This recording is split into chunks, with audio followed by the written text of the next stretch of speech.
பாட்டாளி மக்கள் கட்சியும் விசிகா ரெண்டுமே வந்து பார்த்தீங்கன்னா ஒரே அணியில் இருக்க வரைக்கும் ரெண்டு பேருக்குமே செல்வாக்குறது உண்மை. மதிப்புன்றது செல்வாக்கு தான் நான் சொல்கிறேன். ஆனால் ரெண்டு பேரும் பிரிஞ்ச பிறகு அந்த செல்வாக்கு வந்து போயிடுச்சு.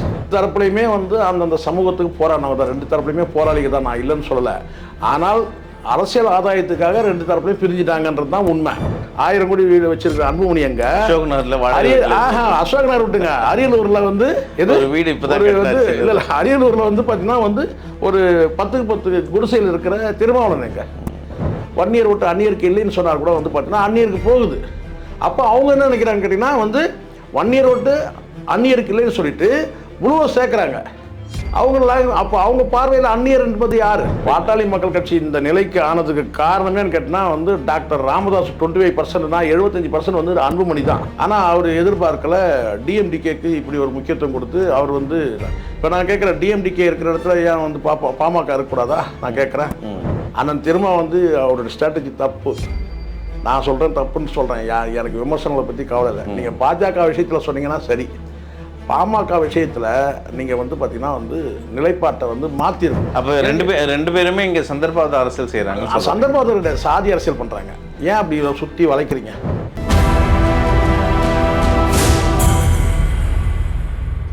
நியூஸ்மேட் நேயர்களுக்கு வணக்கம். இன்றைய நேர்காணலில் நம்மோடு இணைந்திருக்கார் மூத்த ஊழியர் திரு சேகர் அவர்கள். சார் வணக்கம். சார் வணக்கம். சார், பிரச்சாரம் இன்னைக்கு சூடு பறக்க அனல் பறக்க தெரிக்குது. ஆனால் பிரச்சாரத்தில் பசு வெறிக்குது. அதாவது இன்னைக்கு எடப்பாடியும் உதயநிதிக்கும் வார் நடக்குது இல்லையா பிரச்சாரத்தில். அப்புறம் சாட்டைக்கும் இந்த பக்கம் தாவேக்கா தொண்டர்களுக்கும் பிரச்சாரத்தில் பிரச்சனை இருக்குது. இது மாதிரி ஒவ்வொரு பார்வையை நம்ம பார்த்துட்டு இருந்தால் அவங்கள பற்றி எதிர்வினை கருத்துக்களாக பேசுகிறாங்க. ஆனால் இங்கே வித்தியாசமாக ஒருத்தர் கூவுறாருன்னு சொல்லலாம் இல்லையா? வித்தியாசமாக ஒருத்தர் வந்து இங்கே அன்புமணி அவர்கள் ஒரு மக்களுக்கு மத்தியில் பேசுகிறாரு. என்னையும் அண்ணன் திருமா அவர்களையும் பிரித்ததே இந்த திமுக காரங்க தான். எனக்கு திடீர்னு அப்படியே ஷாக் ஆச்சு இதை கேட்டணும். என்ன அன்புமணியும் திருமாவளவன் அவர்களும் பிரித்தது திமுகவா? அப்போ என்ன இதுக்குள்ளே சூழ்ச்சி அப்படின்னு ஒரு கேள்வி இருந்தது. என்ன சார் என்ன சூழ்ச்சி திமுக கையாண்டு? தேர்தல் நேரத்தில் பட்டியல் வகுப்பு நேரடியாக சொல்லி தான் நமக்கு பழக்கம். இந்த எப்பயுமே இந்த பீடிக்கை போட்டு அப்படியே சுற்றி கித்தி வளர்ச்சி கிளச்சிலாம் கிடையாது நமக்கு. ஸ்ட்ரெயிட்டாக என்ன இப்போ அன்புமணிக்கு என்ன பிரச்சனை? இப்போ வந்து சாதி ஓட்டம் வேணும், வன்னியர் ஓட்டம் வேணும், பட்டியல் வகுப்பு ஓட்டம் வேணும். ரெண்டும் சேர்ந்து தான் வெற்றி பெற முடியும் கேண்டிடேட்டுகள். அது மனைவியாக இருக்கட்டும் அல்லது மற்ற கேண்டிடேட் இருக்கட்டும். இன்றைக்கி வந்து ஒரு காலத்தில் வந்து ரெண்டு பக்கமும் அது ப்ளஸ்ஸாக இருந்துச்சு. எப்போ வந்து ரெண்டு பேரும், அதாவது ரெண்டுனா நான் சொல்கிறது பாட்டாளி மக்கள் கட்சியும் விசிகா ரெண்டுமே வந்து பார்த்திங்கன்னா ஒரே அணியில் இருக்க வரைக்கும் ரெண்டு பேருக்குமே செல்வாக்குறது உண்மை. மதிப்புன்றது செல்வாக்கு தான் நான் சொல்கிறேன். ஆனால் ரெண்டு பேரும் பிரிஞ்ச பிறகு அந்த செல்வாக்கு வந்து போயிடுச்சு. சரிங்களா? இப்போ தங்களுடைய சொந்த வாக்குகளை தக்க வைக்கணும்னா அந்த அந்த அந்த மக்களை வந்து பார்த்திங்கன்னா ஒரு கொதிப்புலேயே வச்சுருக்கணும், சூட்லேயே வச்சுருக்கணுன்றதை ரெண்டு பேருமே ஒரு கட்டத்தில் முடிவெடுத்தாங்க. எப்படி இணைஞ்சாங்க, எப்படி பிரிஞ்சாங்க அடிப்படையில் நான் கேட்குறேன். எங்கேயோ ஒரு இடத்துல வந்து பார்த்திங்கன்னா வந்து நாடக காதல் இருக்குது வந்து பார்த்திங்கன்னா வந்து அங்கே வந்து பார்த்திங்கன்னா வந்து வந்து சாதியை வந்து பார்த்திங்கன்னா வந்து வன்மம் இருக்குது இவங்க சைடில்.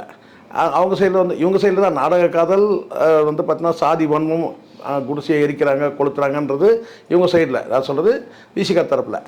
அந்த சைடில் நான் கேட்டிங்கன்னா நாடக காதல் மூலமாக எங்கள் பிள்ளைகளுக்கெல்லாம் ஒன்றுமே தெரியாது, ஷூட்டு கோட்டு போட்டு வந்துட்டு வந்து விசில் அடிச்சுட்டு பொண்ணுங்களை வந்து கூட்டிகிட்டு போயிடுறாங்க, ஏமாத்துறாங்கன்னு சொல்லி அப்படி ஒன்று இருந்தது.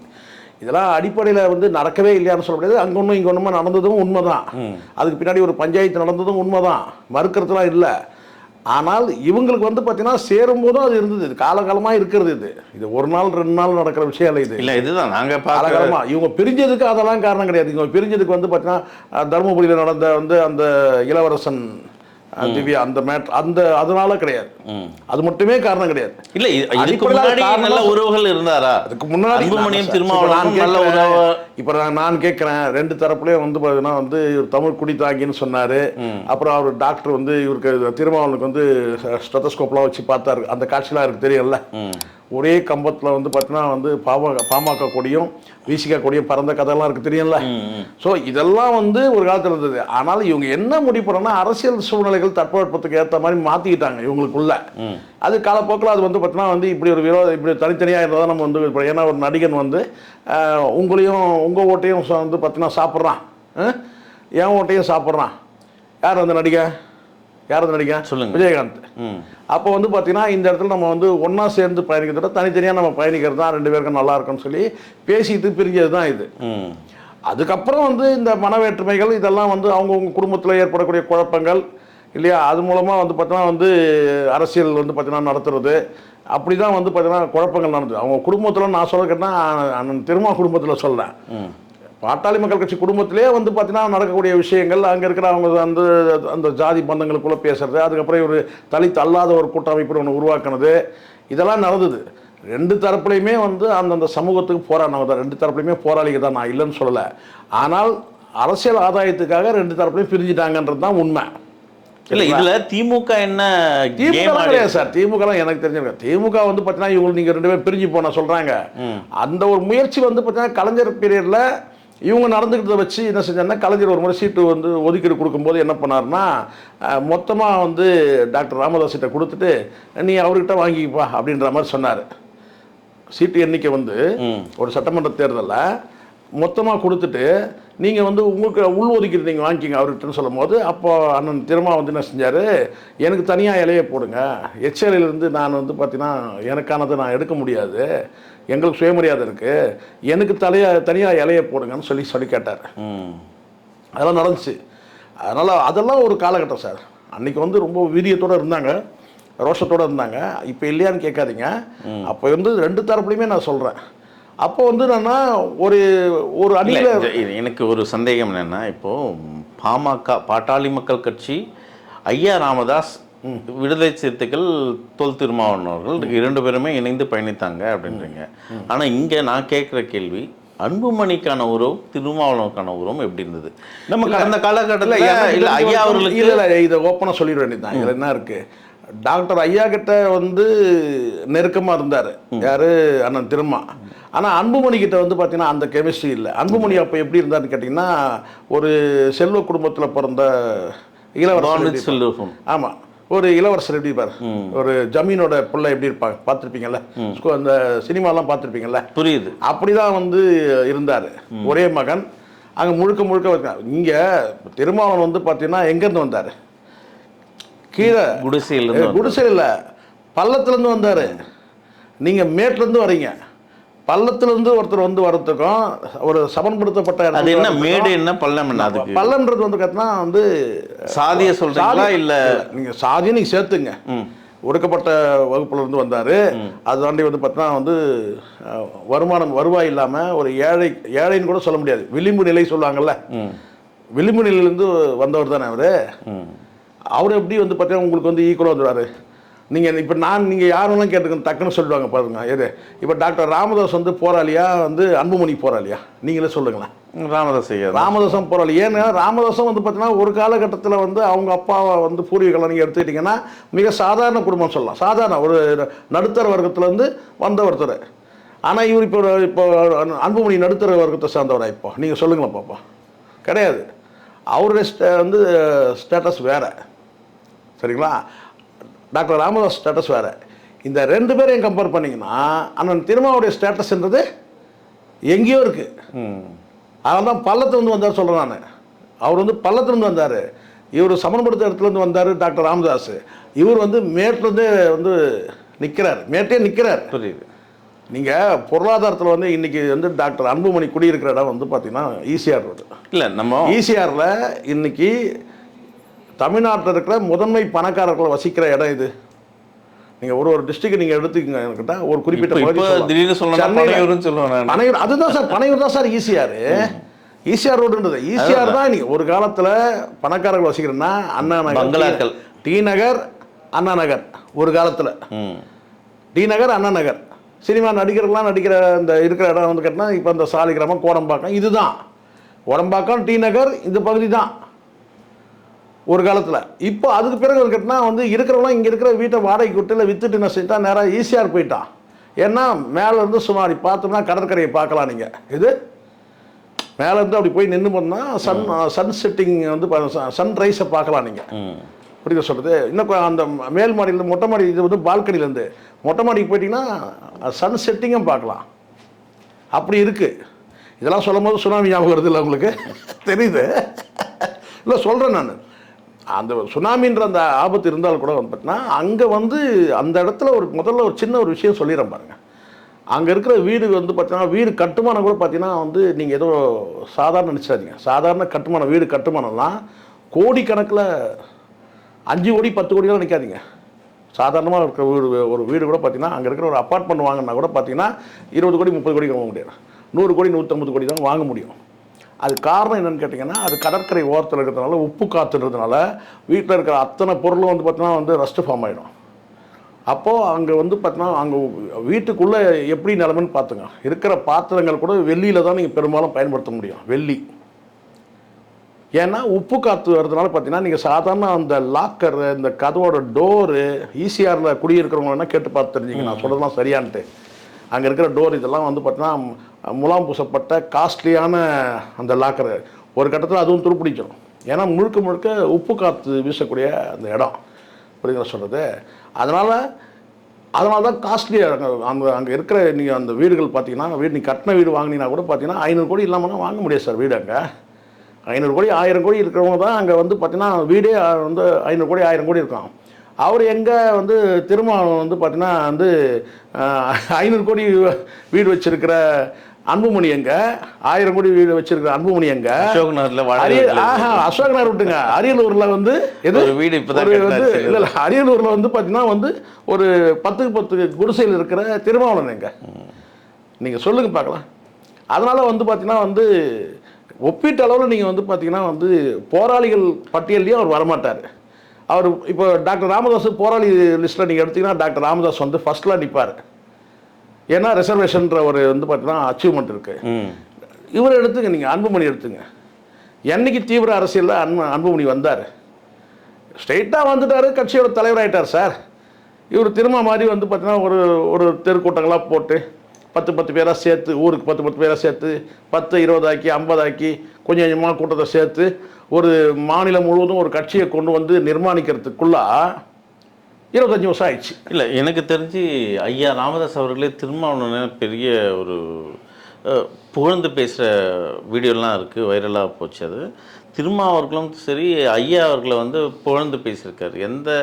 இதுவரை எந்த கட்சிக்கும் வராத அந்த தைரியம் ஐயா ராமதாஸுக்கு இருக்கு. தன்னோட அந்த நீலம் நிறம் அதை வந்து தன் கொடியில் இணைச்சவர் ராமதாஸ். அந்த எண்ணம் யாருக்குமே வராது. நீங்கள் என்ன நினைக்கிறீங்க? இதுக்கு என்ன இதை வச்சு நீங்கள் என்ன சொல்ல வரீங்க? இல்லை, இதெல்லாம் ஒரு பெரிய ஒரு தாக்கத்தை ஏற்படுத்துது. பார்க்கலாம் கிடையாது சார். ஒருபோதும் வந்து பார்த்தீங்கன்னா வன்னியருடைய வாக்குகளை மட்டுமே வச்சு நீங்கள் வெற்றி பெற முடியாது. ஒரு காலத்தில் இருந்தது சார், வன்னியர் விட்டு அந்நியருக்கு இல்லைன்னு ஒரு காலத்தில் இருந்தது. இப்போ இவங்க 2 பேருமே நீங்கள் ஆரம்பத்தில் நீங்கள் எடுத்துங்க, இவங்கெல்லாம் தேர்தல் புறக்கணிப்பின் மூலமாக தங்களை வந்து ஸ்டாண்ட் பண்ணிக்கிட்டவங்க. ஆனால் அப்போ நான் கேட்குறேன் வந்து அப்போ வந்து என்ன இந்த கதையை சொல்லி முடிச்சிடுறேன். என்னன்னா இப்போ அந்த கொடியில் பாமக கொடியில் நீல நிறம் வந்து கீழே இருந்தது. சரி, அது திருமாவளவன் ஏன் நீலன்னா கீழே தான் இருக்கணுமான்னு கேட்டதாக உடனே மறுநாளே அந்த கொடியை மாற்றி நீளத்தை வந்து மேலே வச்சாரு. அதனால என்ன இப்போ அதுதான் இந்த கீழே கொடியில் கிடையாது சார், குடியில் இருக்கணும் சார். நீங்கள் கொடியில் வச்சுட்டு நீங்கள் வந்து குடியில் கூப்பிட்டு நீங்கள் வந்து ஒரு பிளாஸ்டிக் சேர் போட்டிங்கன்னா எப்படி? கொடி முக்கியம் கிடையாது, குடியில் இருக்கு. ஆனால் திருமாவர்களே அதை புகழ்ந்து பேசுகிறார் சார். அதெல்லாம் ஒரு காலத்தில் அவர் பேசிட்டாருன்றதுனாலே நம்ம தூக்கி வச்சுக்கணும் சார். அவர் அப்பாவியா சில நேரத்தில் பல நேரங்களில் திரும்பவே ஏமாந்துருக்கிறாரு. அதெல்லாம் சும்மா சார். இதெல்லாம் வந்து நான் உங்கள்கிட்ட இந்த கேள்விக்கு நீங்கள் பதில் சொல்லுங்கள். ஒரே ஒரு இதுதான் விஷயம் தான் நான் உங்கள்கிட்ட கேட்குறேன்னு கேட்டேன். ஒரு காலகட்டத்தில் வன்னியர்கள் வந்து தேர்தலை புறக்கணிப்பு பண்ணுறாங்க. விசிகாவும் அப்படி தான் தேர்தல் புறக்கணிப்பின் மூலமாக தங்களுடைய பலத்தை காட்டினாங்க. நான் கேட்குறேன், அந்த டைமில் எந்த ஒரு வன்னியருமே வந்து பார்த்திங்கன்னா வந்து திமுகவுக்கு அதிமுக ஆதரவாக இல்லாமல் இருந்தாங்களா? அப்போவும் ஆதரவான ஒரு கூட்டம் இருந்தது. இப்போ நீங்கள் சேலத்திலே உதாரணத்துக்கு எடுத்துங்க. சேலத்தில் வந்து பார்த்தீங்கன்னா இவங்க பெல்ட்டே எடுத்துப்போம். சேலம் இந்த பக்கம் சேலத்தில் வந்து அப்போ அன்றைக்கி ஸ்ட்ராங்காக இருந்தது யார்? நீங்கள் சொல்லுங்கள். சேலத்தில் அன்றைக்கி ஸ்ட்ராங்காக இருந்தது வீரபாண்டி ஆறுமுகம். அது மாதிரி ஒரு டிஸ்ட்ரிக்டில் வட மாவட்டங்களை நீங்கள் எடுக்க முடியும். அப்போவும் ஒரு கும்பல் ஒரு கூட்டம் வந்து யாருக்கு ஆதரவாக இருந்துன்னு கேட்டால் திமுகவுக்கு ஆதரவாக இருந்துச்சு. அதிமுகவுக்கும் ஒரு ஆதரவாக இருந்தாங்க. பல பேரை சொல்ல முடியாது. நான் எக்ஸாம்பிள் தான் ஒன்று சொல்கிறேன், வலுவாக இருந்தவங்க மட்டும் சொல்கிறேன். வீரபாண்டி ஆறுமுகம் பயங்கர ஸ்ட்ராங்கு அன்னைக்கு. அப்போ வந்து கட்சி உதயமான காலகட்டத்தில் ஏன் காங்கிரஸ் எடுத்துங்க, வாழப்பாடி ராமமூர்த்தி எடுத்துங்க, ஏன் பண்ருட்டி ராமச்சந்திரன் யார்கிட்ட இருந்தார்? எம்ஜிஆர்கிட்ட இருந்தார். அப்போது நீங்கள் தேர்தல் புறக்கணிப்பு பண்ண காலகட்டங்களில் கூட வந்து பார்த்திங்கன்னா அன்னைக்கு, அதுக்கு பிறகு மாறுறாங்கன்றது வேறு விஷயம். ஆனால் திமுகவுக்கும் அதிமுகவுக்கும் அன்றைக்கி வந்து பார்த்தீங்கன்னா வன்னியர்கள் வந்து ஆதரவாக இருந்தாங்க. அப்போது ஒரு குறிப்பிட்ட ஒரு பெரும் கூட்டம் வந்து இவங்க திரட்டினாங்க தங்களுடைய போராட்டங்கள் மூலமாக. அப்போவும் கூட ஏன் இந்த ப்ளூ சேர்க்குறாங்கன்னு சொன்னால் அங்கே தான் நீங்கள் கவனிக்கணும்.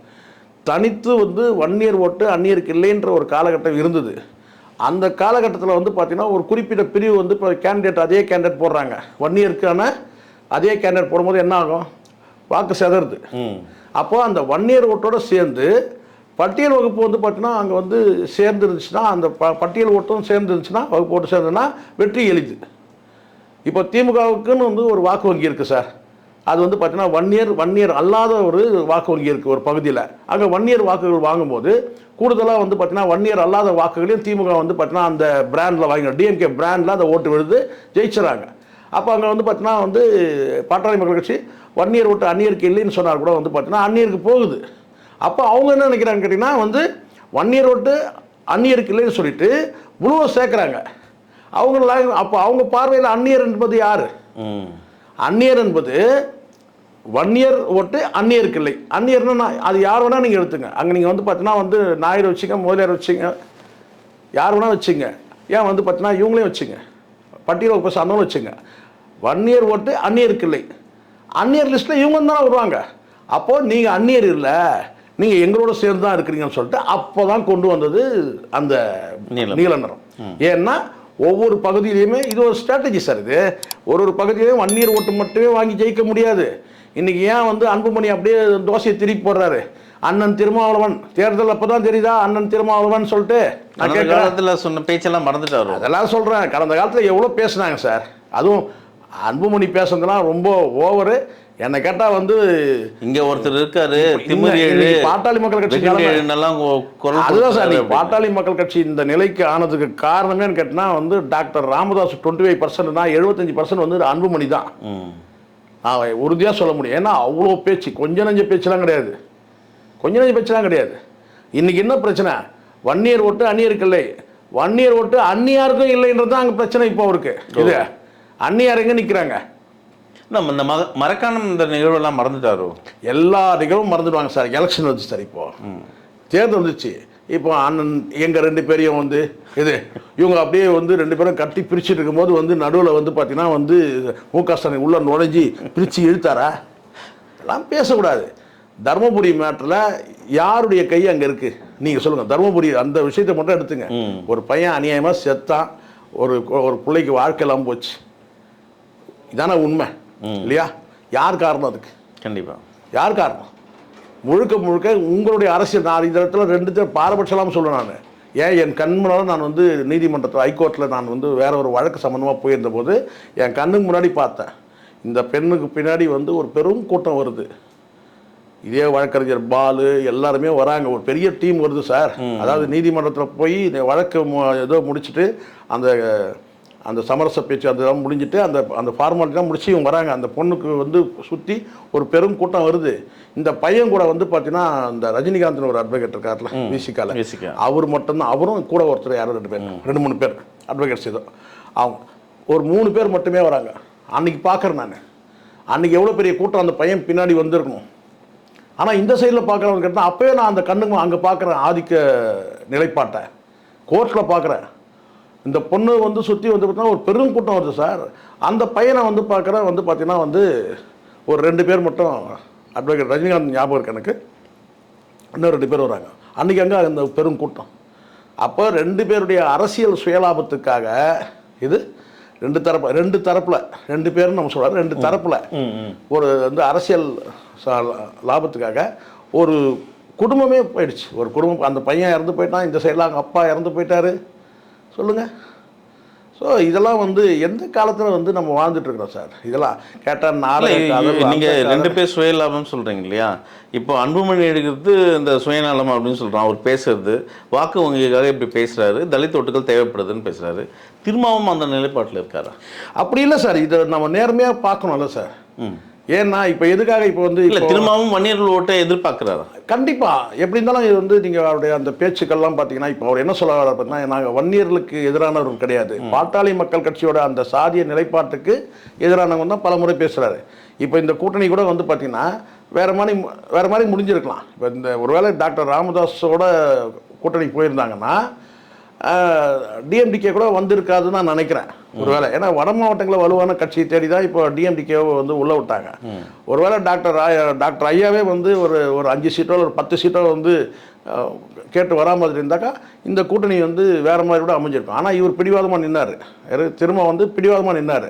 நான் வந்து பாமக இருக்கிற அணியில் நாங்கள் இருக்க மாட்டோம் சொன்னார். ஆனால் அவர் எதிர்பார்க்கல டிஎம்டிகேக்கு இப்படி ஒரு முக்கியத்துவம் கொடுத்து அவர் வந்து இப்போ நான் கேட்குறேன், டிஎம்டிகே இருக்கிற இடத்துல ஏன் வந்து பாமக இருக்கக்கூடாதா? நான் கேட்குறேன். நீங்கள் பிஜேபியை சொன்னீங்கன்னா அது ரைட். ஆனால் நீங்கள் எവിടെ சொன்னீங்கன்னா பாமக இருக்கிற அணியில் இருக்க மாட்டீங்க. அப்போ வந்து பார்த்தீங்கன்னா ஒவ்வொரு பகுதியிலையும் வந்து பார்த்தீங்கன்னா வந்து மோதல்கள் நடந்ததுன்னா சாதிய மோதல் நடந்ததுலாம் வந்து பாமகவால் தான் அப்படின்னு நீங்கள் வந்து இவர் உறுதியாக நினைக்கிறாரு. ஆனால் அதே இன்னொரு இடத்துல வந்து பார்த்தீங்கன்னா இப்போ அநேகமாக நான் நினைக்கிறேன் 2 நாள் ஹாஸ்பிட்டல் வந்தோம்னா வந்து டாக்டர் ராமதாஸ் போய் பார்ப்பார். யார் போய் பார்ப்பாரு?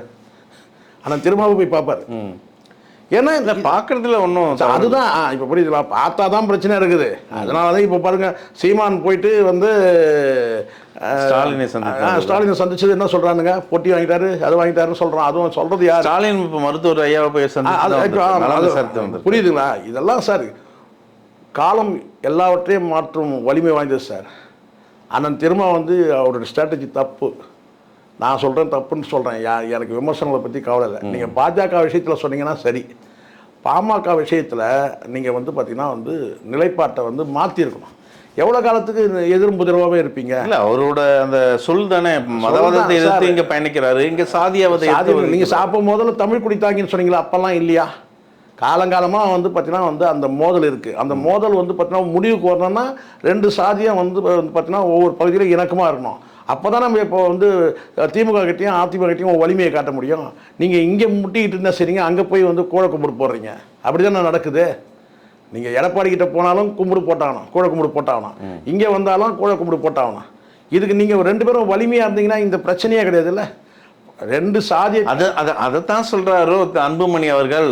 அதுதான் சார் வந்து சார் எனக்கு வந்து அன்புமணி சொல்கிறது வச்சு நான் சொல்கிறது கேட்டால் நீங்கள் என்ன சின்ன குழந்தைங்களா? நீங்கள் திமுக அவங்க ஸ்டேட் சார் காலங்காலமாக இருக்குது சார். திமுக வந்து பார்த்தீங்கன்னா ஒரு அணி வைக்குது, இங்கே ஒரு அணி வைக்குது, அங்கே ஒரு அணி வைக்குது. புரியுங்களா சார்? அவர் என்ன சொல்ல வர்றாருன்னா, அன்புமணி டைரெக்டாக சொல்ல வரல. என்னென்னு கேட்டால் இந்த கோகாமணி கீக்காமணி மற்ற மணி இவங்கெல்லாம் இருக்கிறாங்க இல்லையா, இவங்களெல்லாம் வந்து பார்த்தீங்கன்னா உருவாக்கி வைக்கிறாங்க.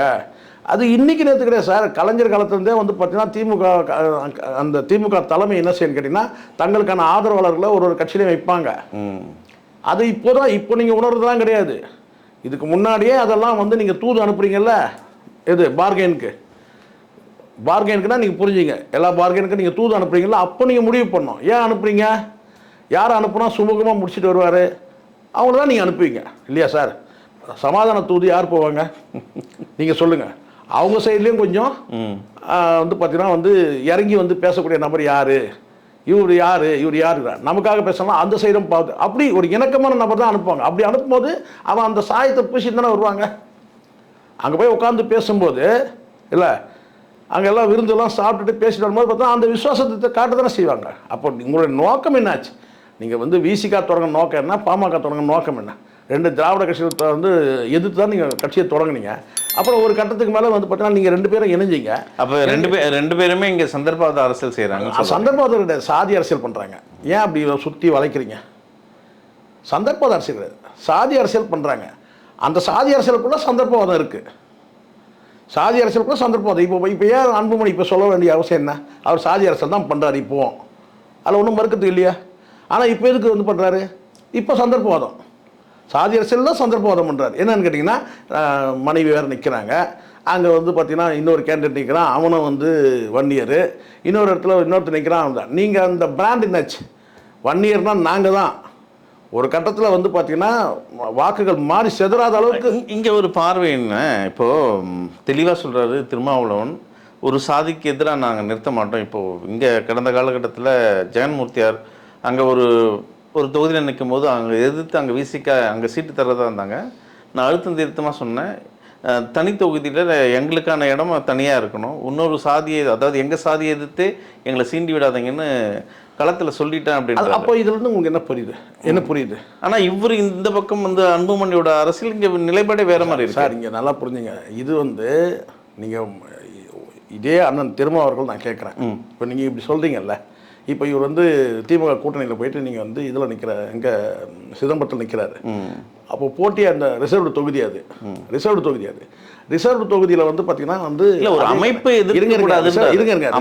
ரிசர்வ்டு தொகுதியில் நீங்கள் வந்து அதே தலித்தே போட்டிட்டாலும் நீங்கள் அங்கே வேறு வழி இல்லை, நீங்கள் போட்டிட்டு தான் ஆகணும் ரிசர்வ்டு தொகுதியில். புரிய சொல்ல வேறு இன்னொரு தொகுதி கொடுக்கும்போது பார்த்தீங்கன்னா அங்கே வந்து நீங்கள் கொடுக்கும்போது வந்து ஒரே சாதியை சார்ந்தவங்களுக்கு நீங்கள் கொடுக்காதீங்கன்னு சொல்கிறது தான் அவருடைய இது. அமைப்பு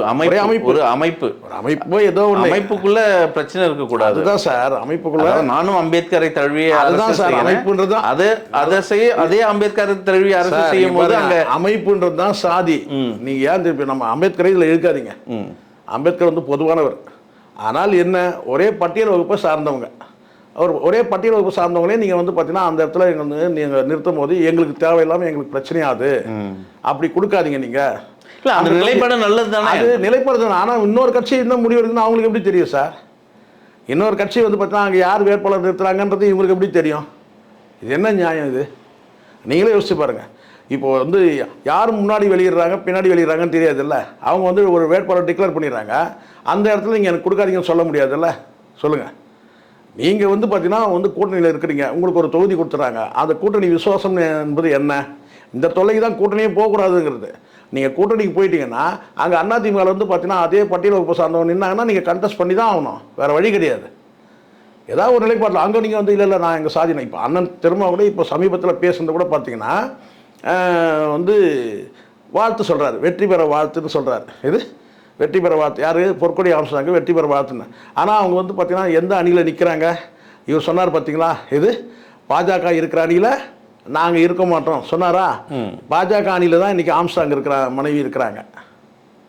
எப்படி சரியாக இருக்கும் நீங்கள் சொல்லுங்கள். வாழ்த்து சொன்னது தவறுன்னு. ஆமாம், என்ன சார் இது? ஏதாவது ஒரு நிலைப்பாட்டில் இருக்கணும்ல சார்.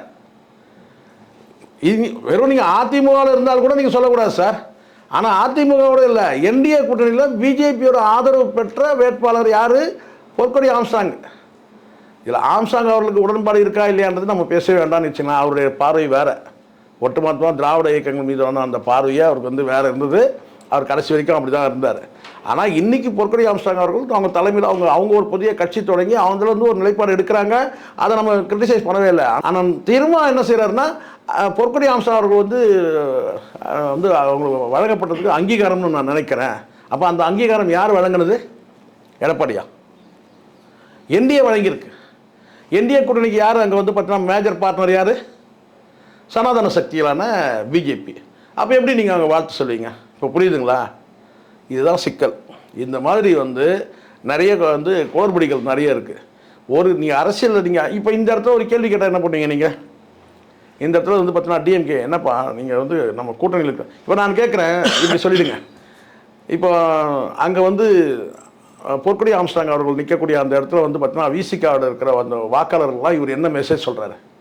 நீங்கள் சொல்லுங்கள். இவர் என்ன மெசேஜ் கொடுக்குறாரு அவங்களுக்கு? வாக்களிங்கன்னு சொல்கிறாரா? அப்போ வாக்களிங்கன்னு ஒரு மெசேஜ் கொடுக்குறாருன்னு வச்சுங்க, அது வந்து பார்த்தீங்கன்னா வந்து யாருக்கு எதிராக போகுது சார்? இப்போ எதிரணியாக இருக்கட்டும், ஒருத்தர் வந்து பரஸ்பர வாழ்த்துக்கள் சொல்றதுல தவறு. வாழ்த்துக்கள் சொல்கிறது வேற சார். என்ன சார் நீங்கள் வாழ்த்துலாம் நீங்கள் எப்போ சொல்லுவீங்க? நீங்கள் தனிப்பட்ட முறையில் ஃபோன் பண்ணி சொல்லிடணும். அதெல்லாம் எது தனிப்பட்ட முறையில் ஃபோன் பண்ணி சொல்லலாம். நீங்கள் ஒரு பொதுவில் வந்து நீங்கள் வந்து வாழ்த்து தெரிவிப்பீங்கன்னா அப்போ அங்கே கேண்டிடேட் அந்த இருக்கிற அந்த வாக்காளர்கள் வந்து விசிகா சார்புள்ள வாக்காளர்கள் வந்து யாருக்கு வாக்களிப்பாங்க? நீங்கள் சொல்லுங்கள். அப்ப மறைமுகமா திருமாவளவன் பொற்கொடிக்கு வாக்கு சேகரிக்கிறார் சார். அப்படிதானே ஆயிடுது அது. அப்படி அது வராது. அந்த மாதிரி வரக்கூடாது இல்லை. நீங்கள் நாகரிகம் கருத்து வாழ்த்து தெரிவிக்கிறீங்கன்னா நீங்கள் தனிப்பட்ட முறையில் வாழ்க்கை வந்து ஃபோன் பண்ணி வாழ்த்து தெரிவிக்கிறது வேற. ஆனால் ஒரு பொது வெளியில் வந்து நீங்கள் வாழ்த்து தெரிவிக்கிறீங்கன்னா அங்கே வந்து சனாதன வந்து பார்த்தீங்கன்னா வந்து அந்த கோட்பாட்டின் கீழ் வரக்கூடிய பிஜேபியோட ஆதரவு பெற்ற வேட்பாளருக்கு நீங்கள் வந்து பார்த்தீங்கன்னா ஆதரிக்கிறீங்கன்னு ஆயிடுது இல்லை. நீங்கள் சொல்லலாம், 1000 அர்த்தம் சொல்லலாம். நீங்கள் நான் அப்படி சொல்லலை இப்படி சொல்லலை, அதெல்லாம் தப்பு. இருந்தால் ஒரு நிலைப்பாட்டில் கிளியராக இருக்கணும் சார். ஒரு என்ன சொல்கிறது, தடுமாற்றத்தோடு இருக்கக்கூடாது.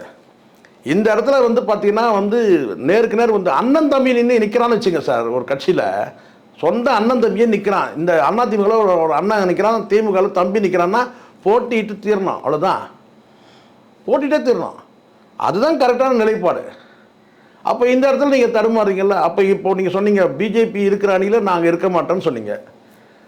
இப்போ நீங்கள் பிஜேபியில் இருக்கிற அணியில் இருக்கிற வந்து ஒரு வேட்பாளருக்கு நீங்கள் வாழ்த்து தெரிவிக்கிறீங்க வந்து எப்படி சரியாக இருக்கும்?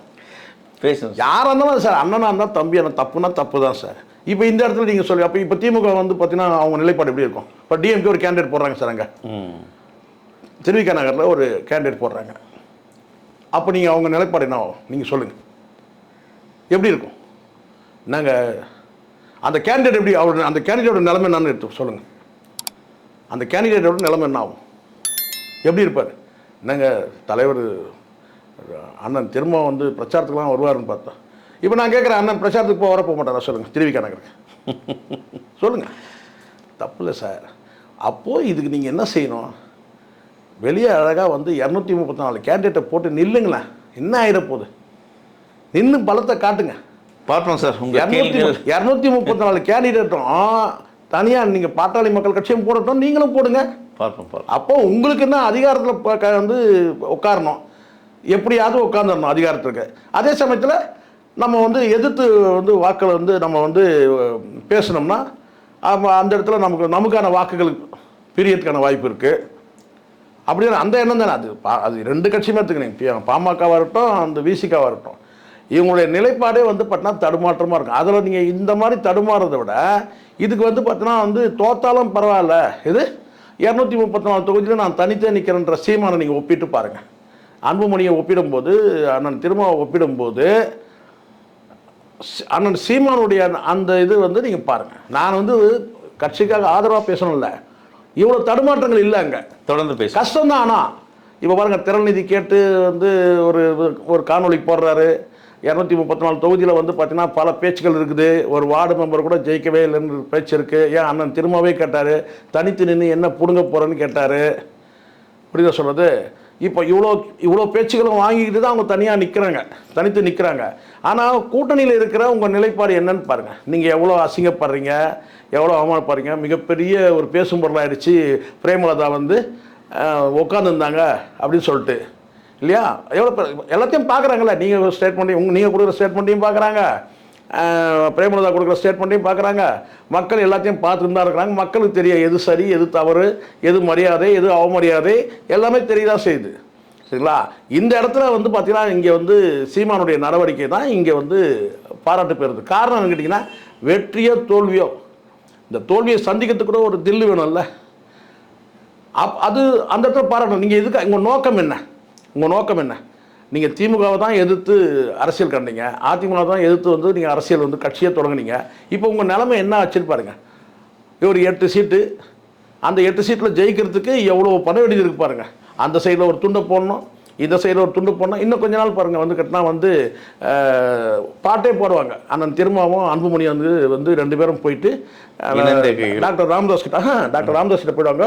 அப்போ அவர் பாடுவார் கேட்டினா, ஒரு கூட்டி கிளியாக ஒரு கூட்டு குயிலாகன்னு சொல்லி ஒரு பாட்டு. அந்த மாதிரி தான் வந்து அங்கே இருக்கும். தொடர்ந்து பேசுவோம் சார். உங்கள் பல கேள்விகள் அண்ணன் திருமாவளவர்களாக இருக்கட்டும், அன்புமணியாக இருக்கட்டும், இல்லை நம்ம யாருக்கு எதிர்த்து பேசணும் சார். பார்ப்பாங்க இந்த காலத்தில். எப்பவுமே வந்து எனக்கு வந்து உள்ளபடியே நான் சொல்கிறேன், அன்புமணி மீதான பார்வை என்னுடைய பார்வை வேறு, அண்ணன் திருமா மீதான பார்வை வேறு. ஏன்னா இவருடைய முழுக்க முழுக்க இவருடைய வாழ்க்கை வந்து தியாகங்களால் சூழ்ந்தது அண்ணன் திருமாவுடைய வாழ்க்கை. அன்புமணியும் அப்படி கிடையாது. ஆனால் நம்ம அந்த பார்வையை நம்ம அப்படி செலுத்த முடியாது. நாம் எங்கேருந்து வந்திருக்கிறோம்? நாம் பள்ளத்துலேருந்து வந்திருக்கிறோம். அதே பள்ளத்துலேருந்து தான் அண்ணன் திருமா வந்திருக்கிறாரு. கஷ்டங்கள் எவ்வளோ, வலிகள் எவ்வளோ நமக்கு தெரியும். இங்கே வந்து பார்த்தீங்கன்னா நம்ம அண்ணன் திருமா பக்கம் தான் நிற்போம். ஆனால் அண்ணன் திருமா யார் பக்கம் நிற்கிறாருன்னு ஒன்று இருக்குல்ல. இப்போ மேட்டுக்கு வந்த பிறகு அவர் யார் பக்கம் நிற்கிறாருன்னு ஒன்று இருக்குல்ல, நான் கேட்குறேன். சீமானம் பள்ளத்துலேருந்து வந்தவர். பள்ளத்துலேருந்து வந்தால் பார்த்தோன்னா அவர் யார் பக்கத்தில், மேட்டுக்கு வந்தது அவர் யார் பக்கத்தில் நிற்கிறார்? இப்போ அண்ணன் சீமானம் மேட்டுக்கு வந்துட்டார், ஆனால் யார் பக்கம் நிற்கிறார் இல்லையா? அப்போ அந்த பள்ளத்துலேருந்து இருக்கிற மக்களை நீங்கள் வந்து தூக்கிட்டு வந்து மேலே நிறுத்துகிறோம், அந்த வேலை தானே நீங்கள் செய்யணும். நீங்கள் என்ன செய்றீங்கன்னு கேட்டிங்கன்னா, பள்ளத்தில் இருக்கிறவங்க பள்ளத்தில் இருந்துனே இருக்கிறான், நீங்கள் என்ன செய்றீங்கன்னா இன்னொரு பக்கம் மேட்டில் இருக்கிறவங்க பக்கமே நின்றுட்டு இருக்கீங்க, அங்கே போகிறீங்க இங்கே போகிறீங்க. இதுதான் ஒப்பீடு, இதுதான் கரெக்டு. சரி, நான் சொல்கிறது ஒரு உதாரணம் தான் நான் சொல்கிறேன். உங்களோட வழியை நம்ம வந்து உணர்கிறோம், உங்கள் தியாகத்தை நம்ம மதிக்கிறோம். ஆனால் நீங்கள் எடுக்கிற அத்தனை அரசியல் நிலைப்பாட்டுக்கும் நம்ம உடன்கட்டை ஏறுற மாதிரி போகிறதுக்கு நம்ம விசிகால மெம்பர் இல்லை. தொடர்ந்து பேசுவோம் சார். நன்றி. நன்றி சார்.